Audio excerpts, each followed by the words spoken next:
নমস্কার।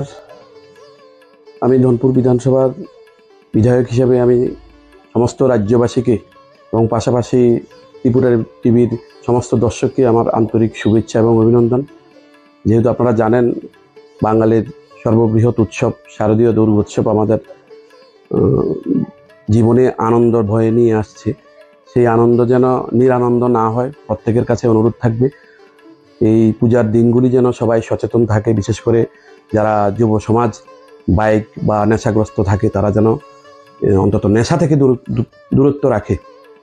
পাশাপাশি যেহেতু আদিশক্তি মা দুর্গা, সেই দুর্গার শক্তিতে যেন সারা পৃথিবী শান্তি এবং সুশৃঙ্খলা নিয়ে আসে এবং সমাজে নতুন বার্তা নিয়ে আসে। আগামী দিনের ভবিষ্যৎ যেন আরও উজ্জ্বল হয়, প্রত্যেকের সুস্বাস্থ্য সহ এবং শান্তি কামনা করি। আমি প্রত্যেককে আবারও শারদীয় শুভেচ্ছা জানাই। নমস্কার।